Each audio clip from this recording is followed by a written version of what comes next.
जिले में लघुचाप जनित वर्षा लगी रही। गत सप्ताह लघुचाप जनित अदिनिया झिपिझिपि वर्षा सांगक कोहल पवन में जनजीवन अस्तव्यस्त होता बेले पुणी गत मंगलवार ठारू अदिनिया वर्षा जो चाषी हताश हो पड़ते। विशेषकर एवं हजार हजार एकर चाष जमी और खलारे पाचिला धान पड़ी रही अदिनिया वर्षा भिजुची। चाषी मैंने लक्ष लक्ष टंका खर्च कर वर्ष सारा अत्यंत कष्ट अमल करिथिबा पाचिला धान आखि आगरे नष्ट हो गलानी। चाषी उपाय न पाई आखिरे लुह गड़ाउछि। चलित वर्ष अदिनिया वर्षा लगी चिकिटी और पात्रपुर अंचल में चाषी मेरुदंड भांगी जाइछि। पुणी गत 2 दिन धरी झिपिझिपि वर्षा जोगु चाषी चिंता द्विगुणित होबाकु गलानी।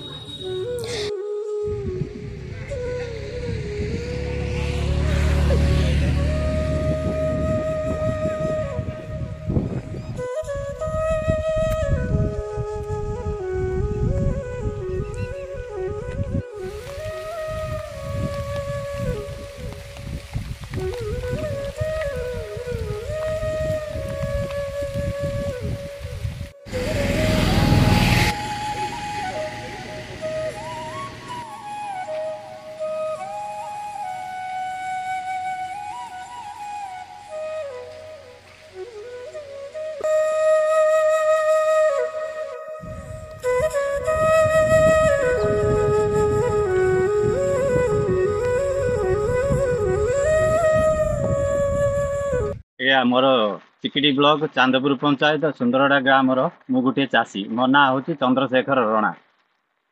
मु बहुत कष्ट तली पकईकि आरंभ खर्च करी 70,000 टंका है। ये वर्षा लागण लागण हो 3 थर है। ये धान ये प्रकार गजा है। आम कौन करूँ? आमर ये मोहन सरकार नुआ सरकार आमको कौन साहाय्य करेंगे? जीवु दादन खटबू नाई किए विष खाइबू कि दौड़ी देवु। सरकार जदि आमर ये चाषी मनकर दुख बुझे ताहले सरकार को आम धन्यवाद देवु। आम आउ कु प्रकार चलू? ए संपत्ति ए बाड़ी आमर न ए वर्षा पानी रे पड़ी पड़ी सब गजा हो गलानी। चाषी मैंने सब हाँ हाँ हो रोड तड़े कांदी बसी। आउ कौन करूँ? सरकार को आम एति अनुरोध करुँ चाषी मनकर दुख टिके बुझंतु। उदय प्रधान और सुंदरडा पंचायत चांदपुर ब्लॉक चिकिटी। कौन कहबे आज्ञा आपण अदिनिया वर्षा लगी चाषी मेरुदंड वर्तमान भांगी पड़ी। गत सप्ताह 2 दिन 3 दिन लगातार झिपिझिपि वर्षा लगी रही थिला।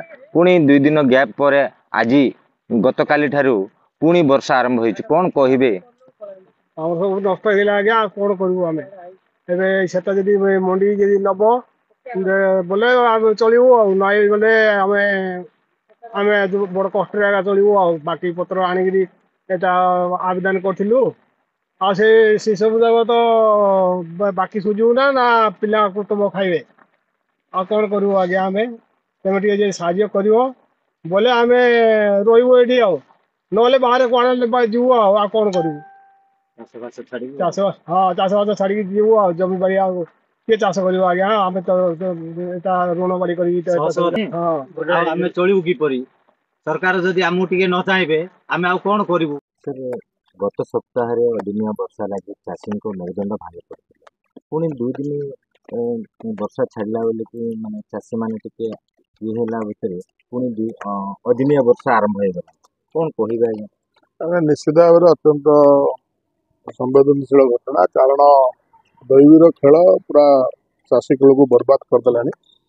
कारण किसी दिन तले वर्षा होता लोके ना ना असुविधा होते चाषी मैंने तो मेघ छाड़ा सजाड़ा निज धान को संरक्षित कला बेले पुनर्बार काली ठार लगान वर्षा होती जहाँकि संपूर्ण चाषी कूल ध्वंस हो गलानी।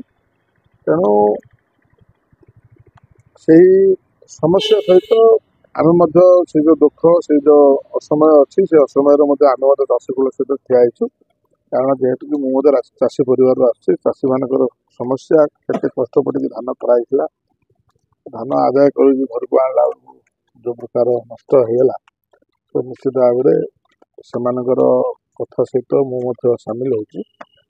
तो सरकार पाखे दृष्टि रखीचु। सरकार एप्रति सचेतन अच्छे। आज आमर राज्य सभापति मनमोहन सामल गंजाम गस्तर आसते निकट में कथा पड़ी। तो सरकार राज्य सरकार केंद्र सरकार ए घटना संपर्क में संपूर्ण अवगत अच्छा।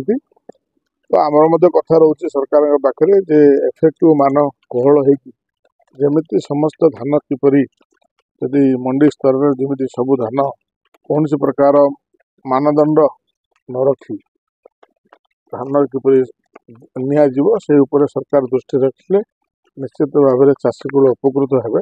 अन्य पक्षे सर विभिन्न चाषी मान कथा आम शुणा पाऊँ गत 23 मंडी खोलिवार योजना थिला किंतु वर्तमान सरकार तरफ आसंता 3 तारिख पर्यंत स्थगित रखा कारण कौन थे सर? नहीं देखो जो समस्या है जो लगातार झड़ी वर्षा है तो बाध्य है सरकार जेहेतु कि चाषी कूल को समय दिगला जे धान टाक संपूर्ण सुखेकी केमी आणिकी देवे जद्वारा समस्त पक्षे सुविधा हम बोली आशा करके 3 तारिख पर्यंत बढ़ाई दिगला किंतु बर्तमान पुणी लगान वर्षा है तेणु बढ़ार कारण है जेहेतु सबु धान उदा होता तो उदा धान निश्चित भाव में समस्ते समस्यार सम्मुखीन हेबे तो उदा धान को जो मिलर को देवे उदा धान मिलर नहीं रखो कौटी तेणु गोटे समस्या समय दिगला जद्वारा चाषी मान को से धान को आदाय करके सुखेबे सरकार भाविले जे खरा काटिबो धान सुखिबो बोली सरकार आइडिया रखिकी समय दिगला किंतु दैवीर कथा अलग कारण जो दैवी उपरे दुर्व्य माने प्राकृतिक विपर्यय उपरे केहेले मध्य प्राक आकलन करियाटा एते सहज नहीं आ पूर्वरु मध्य माने लगातार पाणीपाग मध्य सूचना देइथिला मध्य जे आउथरे आसुची 24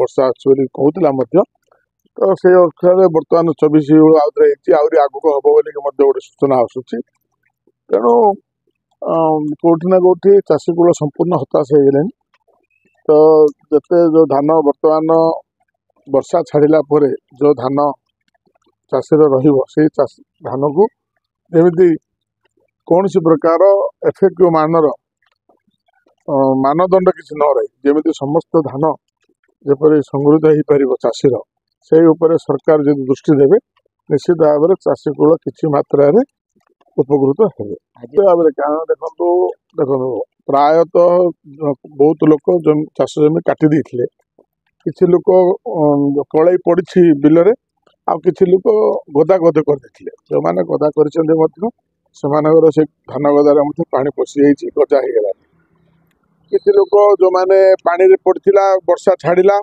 से कलई की आणिकी गाटू उपर रखिकी तार पानी छाड़िले किसी खरा काटिले से अमल करी आशा रखी किसी लोक 2-3 दिन जो मेघ छाड़ा किसी लोक आदाय करदे तो ये समस्त प्रकार जहाँ मु घटना देखुची आहरी बहुत जमी एवं पर्यटन धान आहरी कटा है ना तो यही प्रकार अवस्था बर्तमान आम अंचल गति कर तेणु सरजमीन तदंत कृषि विभाग एवं राजस्व विभाग आकलन करुँच मुझे शुणा कथा बहुत गाँव को जाकि आकलन कर संपूर्ण गाँव को मान कारण 2 दिन तो समय हो संपूर्ण गाँ गुड़ाक आकलन कला बेलू एत सहज ना तेणु कौटि ना कौटि आउ थे कालठू वर्षा जो लागला वर्षा हो तो समस्त पक्षर ये असुविधा हो तो निश्चित भाव में चाष सब कथा कह गले संपूर्ण चाषी कूल ध्वंस हो गला तेणु यापर सरकार गभीरतार सहित विचार करके चाषी मानकर स्वार्थ को दृष्टि रखिकी उचित पदक्षेप नेबे बोलिकी नुआ सरकार मोहन माझी सरकार पर आशा भरोसा अच्छी आम विधायक हिसाब से आम चाषी कूल हिसाब से आमर मानविकता हिसाब से गंजामवासी हिसाब से सरकार निवेदन रखुची जे सरकार चाषी दुख को देखी गभीरतार सहित विचार करंतु एवं आगामी ऋतु गुरुत्व देकी चाषी मान प्रति जब सुविधा हे से प्रति उपयुक्त पदक्षेप ना सरकार के निकट में मोर निवेदन रहा।